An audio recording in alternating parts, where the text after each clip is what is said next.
I'd now like to invite our fantastic mayor, Robert Griff, to introduce our speaker. I think all of us know that Robert is our community's greatest champion. I just learned that under his leadership as mayor, Uber is coming to the city. But I'm especially proud that our mayor is a Mercer Bear, a 1981 graduate of our law school. So please join me in welcoming Mayor Griff.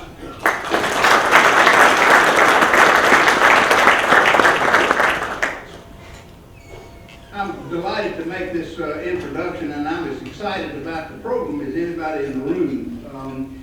Griffith B. Lynch, better known as Griff Lynch, is currently the Chief Operating Officer of the Georgia Ports Authority. It's the state port authority that owns and operates the strategic gateways and serves the United States, especially the Southeast. On July the 1st, 2016, however, Griff will succeed Curtis Foltz as the new Executive Director of the Ports Authority.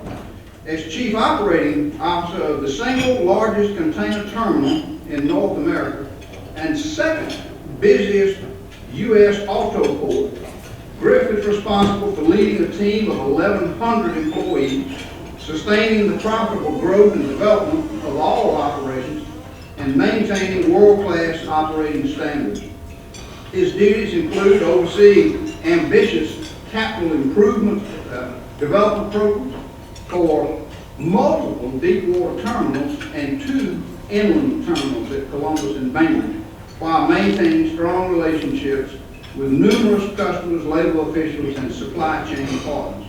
A proven leader in the maritime industry, Griff has more than 27 years of experience in the design and implementation of major port expansions, the effective execution of sustainable profit and productivity models, and identifying winning sales and marketing strategies.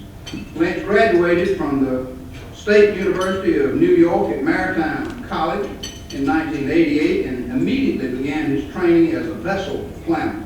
Prior to his career at the Georgia Ports Authority, Lynch was Vice President at Global Container Terminals, where he managed the design and implementation of the Bayonne, New Jersey terminal expansion.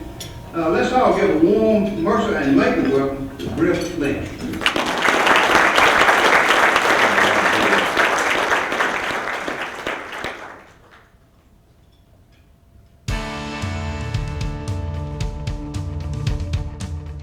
The Georgia Ports Authority, 2 ports and 5 major terminals in Savannah and Brunswick. At the heart of GPA is the single largest container port in North America, the Port of Savannah, the 4th busiest, fastest growing port in the United States. 10,000 contiguous feet of berth space, supported by a 1,200-acre container yard unlike any other in the United States. The Port of Savannah, serving 12 of the 13 Suez services that call on the East Coast. Making that possible, 22 post-Panamax cranes, plus 4 more super post-Panamax cranes with a lift height of 152 feet to be added in 2016, for a total of 26 cranes that can service every container ship sailing today, including 14,000 TEU post-Panamax ships that transit the Suez Canal. 116 rubber tire gantry cranes work the container yard, the largest fleet of its kind in the United States, and that fleet will grow to 146 RTGs in 2016. The Garden City terminal is set up to provide speed and efficiency, resulting in as many as 20,000 container moves in a day. With the addition of 480 slots, almost 2,500 refrigerated container slots will allow for plenty of cold storage. When it comes to other storage needs, there's 45.3 million square feet of developed industrial property within minutes of the terminal. At the Port of Savannah, we excel in transportation options.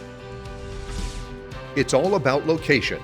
The Port of Savannah is 100 miles closer to Atlanta than any other port and provides a gateway to the eastern U.S. The Garden City Terminal is just 6 miles from Interstates 95 and 16, with direct connections to both, creating a freight beltway second to none in the United States. Your last mile is seamless at Port of Savannah, with the only 2 Class 1 railroads servicing the East Coast located on terminal. This combination of rail and interstate access means moving goods to Atlanta and beyond fast and reliably. At the Georgia Ports Authority, we are always moving forward. Work is already underway on the federally approved Savannah Harbor Expansion Project. When completed, the Savannah River's depth will reach 47 feet at low tide, paving the way for more access for post-Panamax ships to call on our port. The numbers are impressive, but at the end of the day, it is our people that really set us apart. Extraordinary people, and customer service second to none.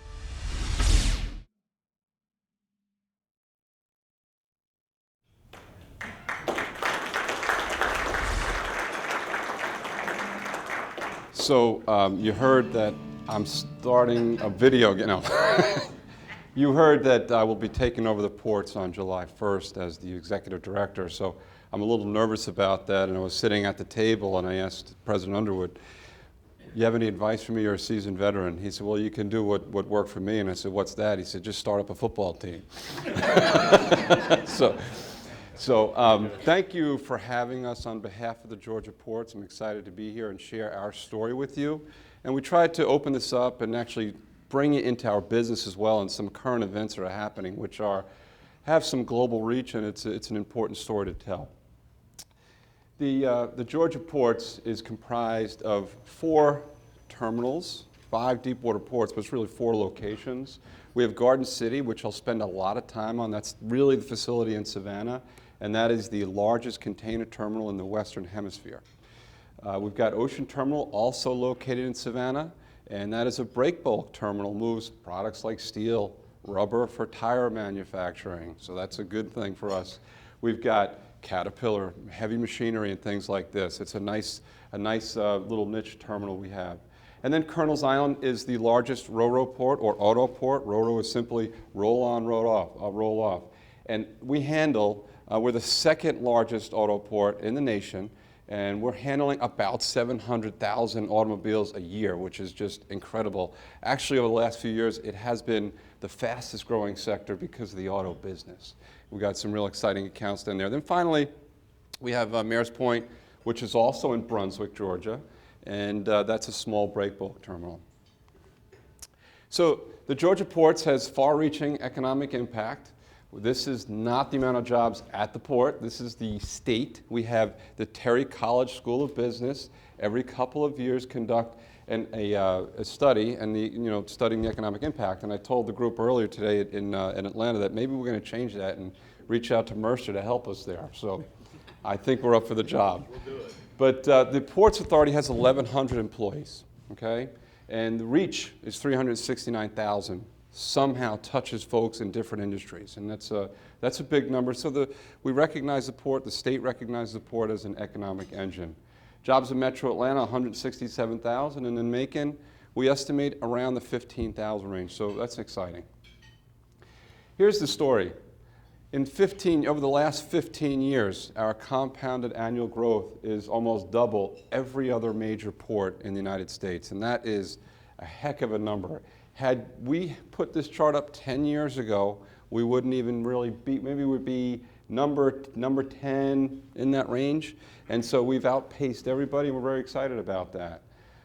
These numbers, what they are TEUs, 20-foot equivalent units. That's just a standard metric in our industry. Most containers are 40-foot, but for some reason we like to pick the most common denominator. So we've gone from 900,000 to 3.7 million TEUs last year. If you look at it just on a yearly, last year, we were the fastest growing port, although some were closer to us, but 11.7%. And in our fiscal year, which runs from July 1 to the end of June, we grew by 17% last year. Why is that? Some of that's organic growth. A lot of it was diversionary cargo that came from the West Coast. The West Coast had some significant labor issues last year. So a lot of the carriers and folks like Walmart, Home Depot, Target decided to divert cargo to the East Coast just to make sure their cargo didn't get tied up and slow it down. And so we were able to capitalize on that. Now, we thought that when that cargo shifted, when the labor issues were resolved, it would shift back. The exciting thing is it really hasn't. It's been growth on the import side, and we still have those imports. That's good news. So if customers are coming to us saying, hey, you guys did so well, we want to make sure we want to find a way to get more cargo to you. I'll tell you that story in a second. The downside, though, has been on the exports. It's been kind of weak because of the strong dollar. Our goods cost more, and our exports have dropped down. So for calendar year, we broke records on total tonnage, total TEUs, at 20-foot equivalent units, at 3.7 million, and intermodal containers. That's all the containers that are being loaded and discharged from rail. That almost 400,000. That's a fast-growing sector of our business. This is a picture not of a GPA terminal. This is a picture of a port on the East Coast. And these were actual titles and headlines in our trade. And other Wall Street Journal is an example. LA Long Beach, congestion reaches critical stage. New York, New Jersey terminals battle backlog. So you can see, to put this in perspective for you, one of the key metrics that we run our business by is how quickly can we service a truck driver? Truck comes through the gate, we receive a container, we normally deliver a container, or vice versa. And we can do that on average in about an hour, and that's our goal. We do it in about 50 minutes. LA and New York and Virginia, you're talking 3, 4, 5, and up to 8 hours to handle one truck. So what was happening was the supply chain was getting backlogged. The terminals could not handle the significant growth that happened so quickly. The Georgia ports truly was the only terminal that was able to absorb that successfully. And that is why now we're preparing for more growth. And it's because of our investments and things like this. But to represent the actual numbers, if we go back to March of last year, right here, we grew by almost 30%. So I said 16.7% year over year, but on a monthly basis, you have peaks and valleys. And so last year, we were up almost 30%. You can see it was 25, 20, and so forth. It was an incredible time for us. And there were days, as I told the group earlier, that I woke up in the morning and wasn't sure we were going to get through it successfully. We were starting to get tight. And if you annualize some of that growth, we were in that 4.5 million to 5 million TEU range versus the 3.7 we came in at. So what's the secret? How did we do it? It really comes down to, I wish I could take credit for it, but it's the many years of investment that the GPA has made in its assets. Very simply, this is a kind of a pretty looking chart, but it tells a story. The yellow was the demand we had last year, and I'm not sure what color that is, but it's a purplish color, was the capacity. And that is the capacity that we identified to make sure we could handle the freight. And we were able to. So we had that significant growth. We had capacity that far outweighed the demand, and we successfully handled it.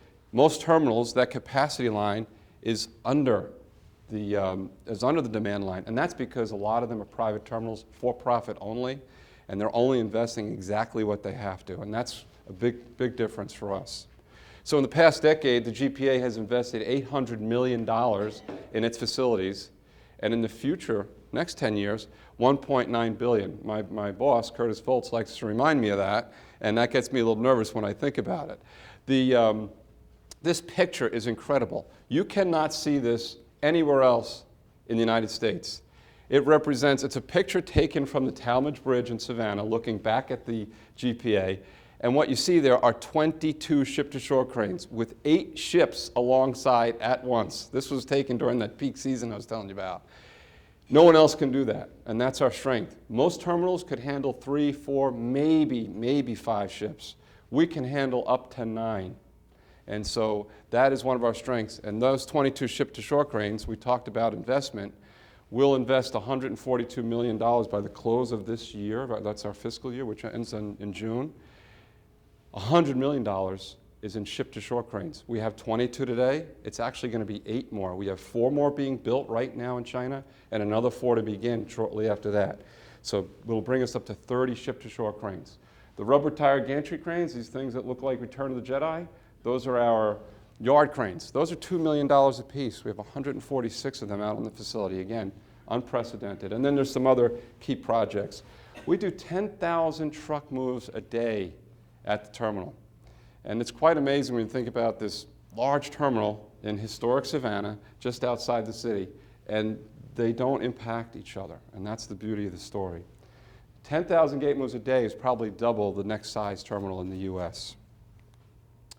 The other great story that we're very excited about is our reach with rail. We think this is going to be an area for significant growth at the GPA, and I'll tell that story in a second, but very quickly, you see this shaded area, and that's probably 40, actually here it is, 44% of the US population lives within that range.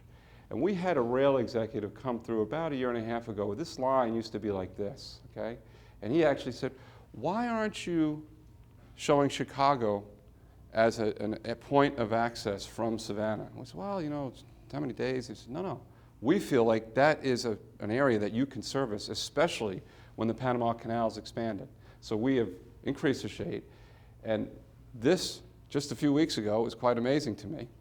We had a customer approach us and said, hey, we're going to double our business in Savannah starting this summer, and we're going to move cargo to Chicago through Savannah. So it's coming true. That's just one example, but there will be others. Network Georgia is something we're very excited about. There's 4,700 miles of rail in Georgia that we don't think is being fully utilized and put to use. And so what we're trying to do is develop a web of access so that our customers have a choice. We're not saying you can't truck, but we want to make sure they have an option. If you want to rail cargo, you can. If you want to truck it, no problem. So the first thing we've done is we said, okay, we found a location up in northwest Georgia. It's to service Georgia, but it also has reach into Tennessee, Chattanooga, where VW is, other points in Alabama, and some in southeastern Kentucky. That's exciting. That's a Georgia product. It's something we're doing with the state and Maury County. We're also servicing Cordele. That's not a GPA product. All these locations will not just be GPA, but we are also looking at, you see 3, 5, 4, and 6. We're looking at those areas now, and Macon is one of those areas. We think that this has potential to be serviced by rail. It has the growth, it has scale. We just need to better understand the market. We're not ready to commit, but we're hope that that's something that can develop in the future. And you can see some of the volumes. The ARP is the Appalachian Regional Port. So 40,000 containers that come off the roads. These are trucks on the roads today that go to rail. Reduces congestion in Atlanta and growing to up to 500,000. And there's a major sustainability component to that as well.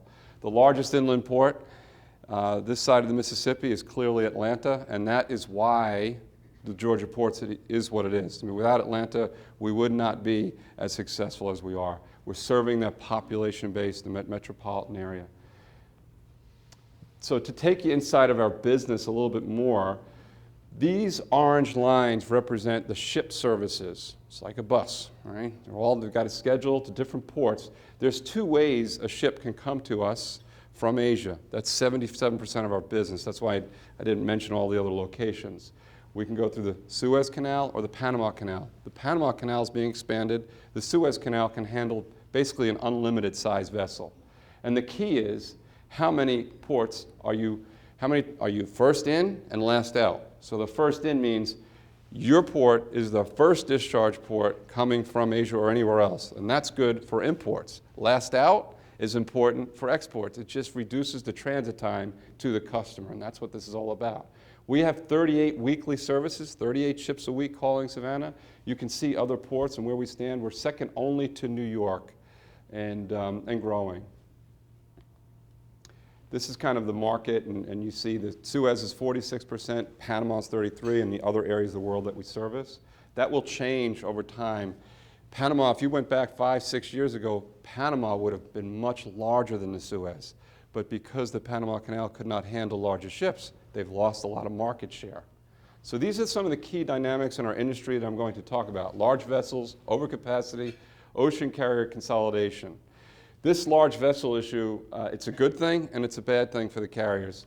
Basically, the industry today is about 5,200 container vessels in the world.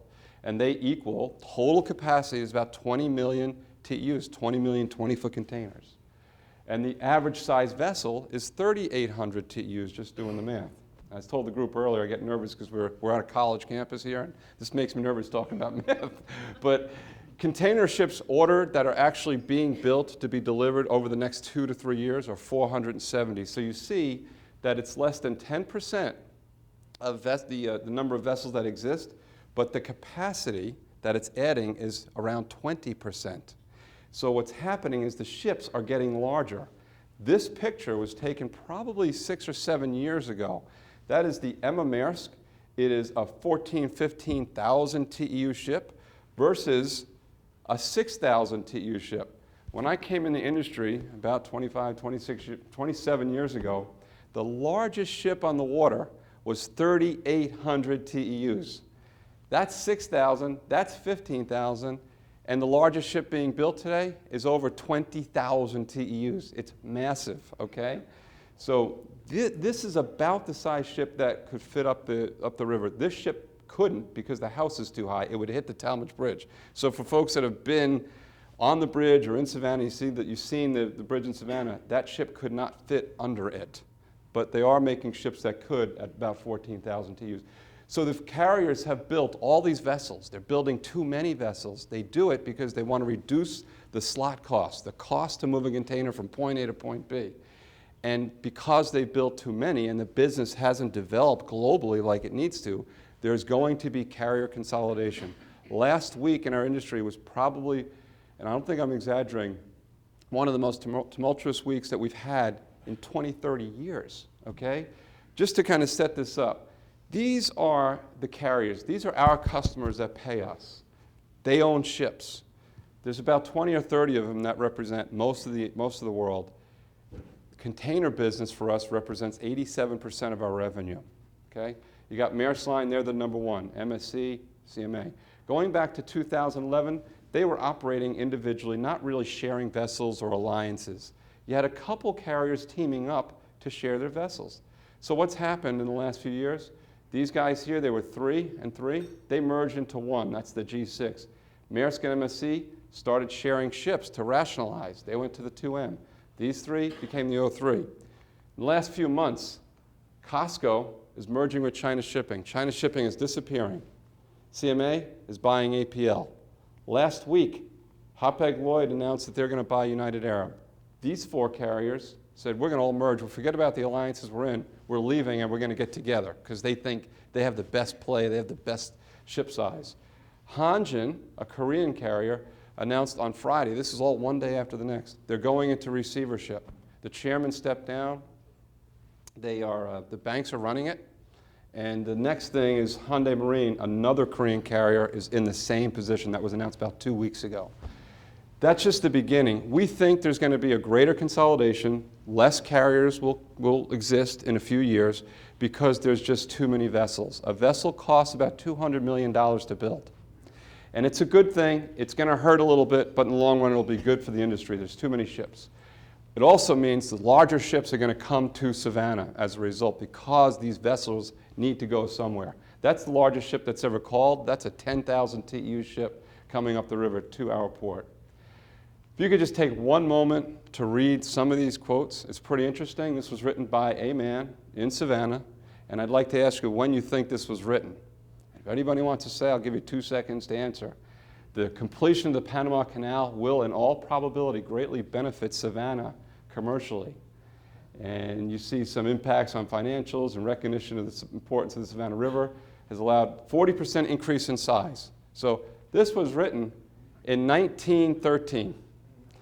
That all happened. It was written by a man named William Hardin. He was the librarian in Savannah. It's in the book called A History of Savannah. The thing is, he wrote that in preparation for the Panama Canal being built over 100 years ago. The Panama Canal is 100 years old. It's not changed in 100 years. It's going to change now for the first time. And everything he predicted was correct. And if you opened a trade paper today and you looked at what the impact of the new locks is, they'd say the exact same thing. We can increase the vessel size, reduce the cost. I cut out some stuff to fit on one slide, but he even talked about rates, ocean rates going down by 30%. Here's the canal, the new locks. It's 97% complete. The new locks open up end of June this year. I asked them to hold up. They could have been done last year, but since I was starting on July 1st, I've tried to wiggle that out. That's not true. Okay?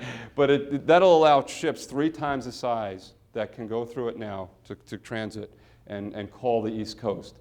The impact is the orange area. Today, the orange area is primarily served through the West Coast via rail, cheaply. The canal, larger ships driving down the cost to get containers to the East Coast will now offer us options to service that area as cost effectively, if not cheaper, than the West Coast. The thing is the time. It'll definitely take more time, but for folks that are just focused on cost, East Coast will be better. So this is this is not a GPA slide, it's put together by Flexport, but they predict that today 33% of the cargo coming from Asia goes through the to the East Coast. And they're saying that as a result of the canal, when it's fully operational, that bumps up 8% to 41%, and likewise shifts down the West Coast. So that's exciting for us. We think it has about a 5% impact, and that's big. That's a positive thing, just to Georgia. So we need deeper water to handle the vessels. We have an ongoing harbor deepening project that is 4% complete. There's several components of that project. The one that we're working on right now is the outer dredge, the outer harbor, which is 13%. It started about maybe 8-9 months ago, making good progress. The real challenge is the inner harbor has not begun, and it cannot begin until some environmental mitigation projects are completed, which will be around 2018. Ultimately, what we're telling folks is that the harbor deepening will be completed about 2020, 2021. And what it does is it takes our river from 42 foot at low tide to 47 foot. We'd love to have 50, quite frankly, but 47 will allow us to handle these ships. Now, I am sorry for this G. This is actually 5-Star Stadium. It is not Georgia Stadium. Okay? But this is an older slide. I should have changed it for this presentation, but this is to tell a story. The project itself is comprised of 24 million cubic yards of dredging. And what that equals is filling that stadium about 17, 18 times, just to put it in perspective. So the challenges to SHIP moving forward are primarily money. We have about $300 million, $350 between the federal government and the state. We're spending the money now. And we need about $80 million to $100 million a year to keep the project moving forward at that pace. So we're excited about it. That's the pressure. We feel good about this year, and each year is probably going to be a battle. The longer the project goes, the more expensive it gets. So today we estimate $700 million, but by the time it's done, it could be $800, $900 million. We can invest everything we want in the river and the port and all that good stuff, but unless we have the infrastructure to support the port, it doesn't matter. And I'm here to tell you that nobody is doing it better than Georgia, and I mean that. And we've got, the governor has recently announced a $10 billion freight mobility plan, improving roadways like 75, expressways for trucks, Savannah and Metro Atlanta. This is the thing that we actually use to sell our customers to convince them to come to Georgia. This is an issue. A guy from New York, and I think folks in Atlanta really appreciate traffic. This is going to be a differentiator for us. And just to tell you, to finish the story about infrastructure and how woefully behind the U.S. is, I picked a bridge in Bayonne, New Jersey. This is the Bayonne Bridge, built in 1931. That bridge is preventing bigger ships from going to New York. And as much as we would never want that bridge to be fixed and raised, it's going to be. And it has to be. Current height of the bridge is 151 foot. To handle ships like I showed you, you need 200 feet, the one like the Emma Maersk. So they are undertaking a project in New Jersey and New York right now. This is part of the historic skyline of New York. You've seen it in pictures. You may not have recognized it, but you have. And so they weren't allowed to impact the archway. So the bridge is actually being raised, the roadway is being raised and built into the archway like this. Okay? It's an amazing project. It's underway now. It'll be completed in end of 2017. The reason this bridge is so important is carriers have told us we are not going to bring one of those 14,000 TEU ships until New York is complete, because there's not enough volume to fill the ships with just a Savannah and Virginia. You need all 3 ports. And when that completes, our industry changes and you see bigger ships. So that's okay with us, because the dredging is tied in with that, and it'll help us. But it's a great example, though, also of just infrastructure and where we stand as a country. We need to get ahead of it. So I think ultimately our message is there are some things going on in the industry that are upsetting, but our future is very bright. We feel very strongly with where we stand and where we're going. Economic development all throughout the state is on the uptick. We see distribution facilities being built all over the place.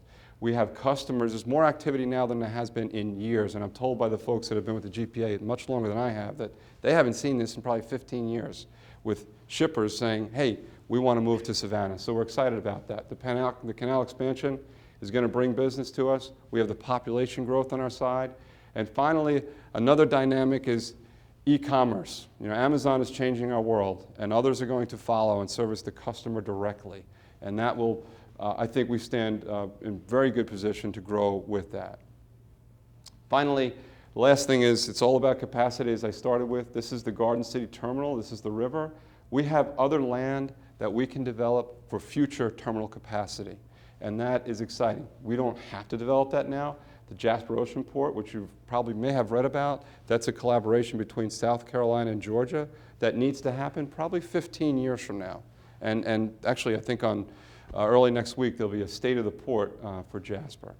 So in conclusion, we are excited.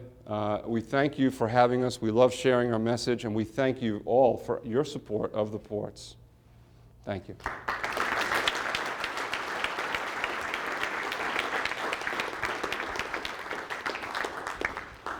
All right, will you take any questions from this group? I will if you'd like me to. Let's take a few questions. Yes, sir. Are you coordinating your schedules for what you talked about tonight with GDOT and the expansion of the interstate state through Macon? Coordinate might be a strong term. We are very much in lockstep.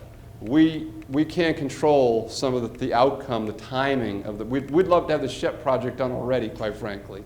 So, not coordinating, but I think the message here is that we're together. We know what they're doing. They know what we're doing. I sat with GDOT a few weeks ago all day long, looking at the different projects. So I'd have to say yes, in a frame of we're working together.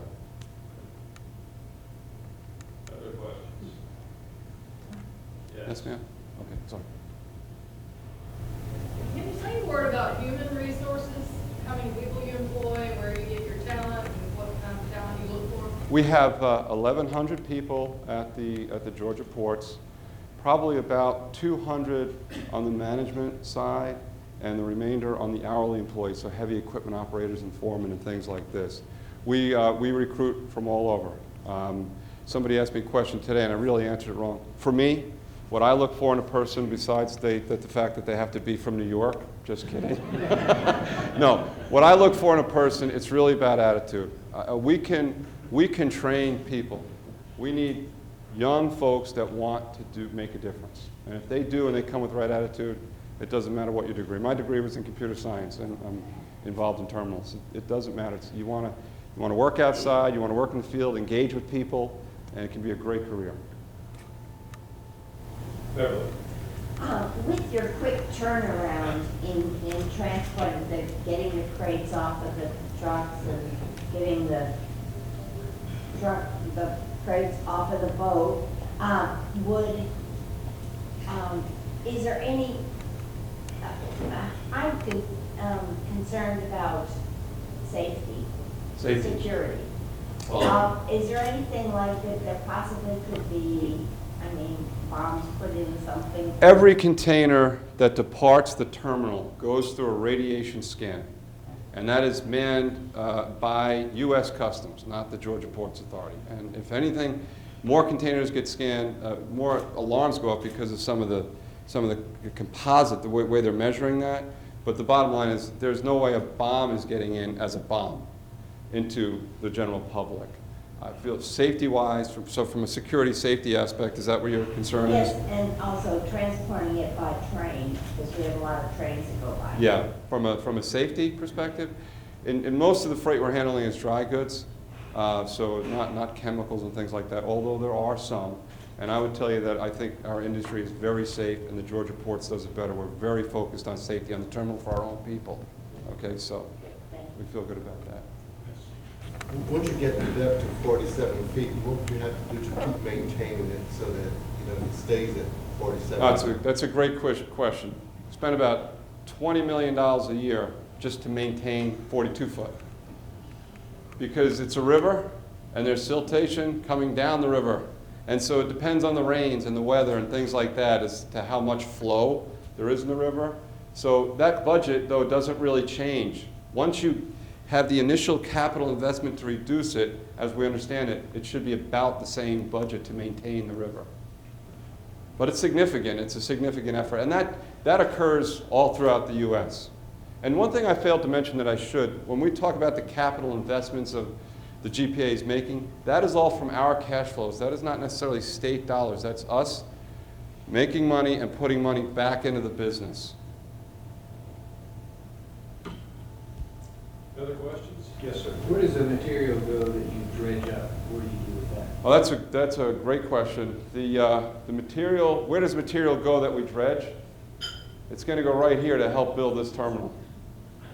So when that material, most of it, some of it on the outer harbor, it's too expensive to bring it back in, so they'll bring it out further in the ocean. But the inner harbor will be dumped into what we call, there'll be dikes that are raised up to take all the dredge siltation, and then water will flow back into the river. So it's a science project. It's a massive project. Yes? Is there a color coding system to the number of crates? I mean, what's contained in the crates? In the containers? Every container has a number on it, a unique identifier. And when a container arrives at the gate, it's high technology. We have OCR cameras, optical character recognition that scan it automatically. There's a person there that double checks it. And we track that container, every move it makes, where it is in the stack. It's a big parking lot. And every time that container is touched, we know about it. Does Customs have the capability to grow with you? Because sometimes That's a great question. I can't answer it, honestly. I mean, it's a concern for us. Right now, they have done a wonderful job, and they are growing with us. And I should mention that Customs is inspecting more boxes, not just by the portal, but actually opening the containers up and looking at them. But as we grow, I mean, that's true for every port, though, you know, to make sure they have the budget for the personnel, the manning that they need. It's a key focus. It's a great question. I know that some of the other ports in the United States have been talking about implementing a reservation system for trucks. Is that something that y'all are thinking about? Yeah, no, that's a good question. We actually have one. It's not, some ports are looking at saying, you can come on this hour, and that's it. And the reason they have to do that is because they don't have the capacity to handle the number of trucks that show up, so that would reduce their lines. Eventually, all terminals will have to have that in place. The challenge, though, is that the trucking companies, while a terminal could have the technology to maintain that, the trucking companies in many cases do not, and then there's not enough hours in a day for these terminals. So if they still are open, you know, 12 hours in a day, and they're trying to pump those trucks through, it still doesn't work.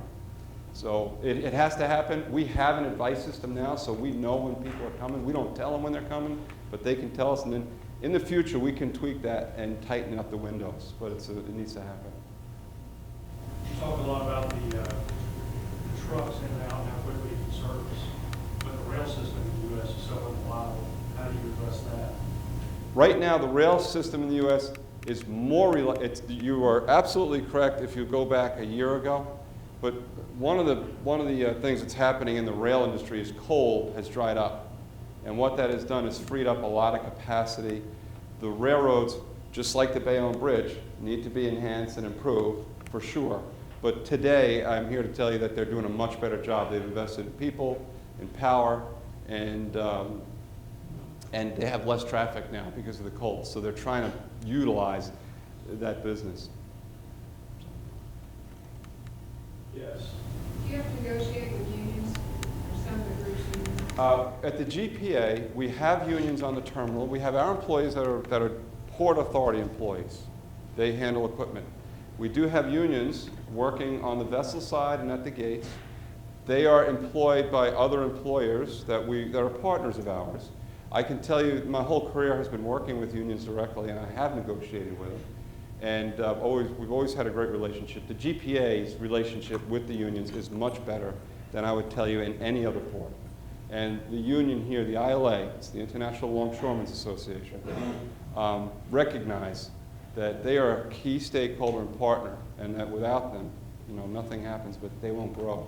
They have been, I can't stress enough how important they are to our success, and they have been there for us every step of the way. Very good.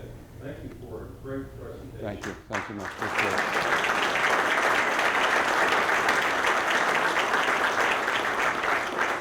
So how many of you learned something about the Savannah Port? That was a great presentation, really informative. Thank you. I still have a union card as a member of the International Longshoremen's Union. My very first full-time job was unloading banana ships in Long Beach, California. So when you're considering, how you all relate to maintenance, we've got a lot of maritime expertise, right?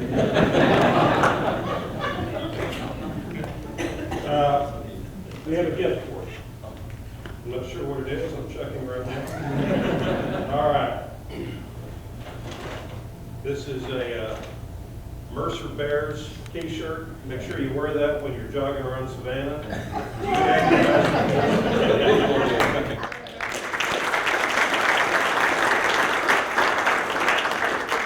So this has been a great year for the Executive Forum. 4 really outstanding presentations. And so this is our last session of this academic year. Alan London, where are you? Give us a step out. You have the program for next year planned yet, It'll be John? released in July. In July. All right. It'll be fantastic, too. So thank you all for being here, and with that, we're adjourned.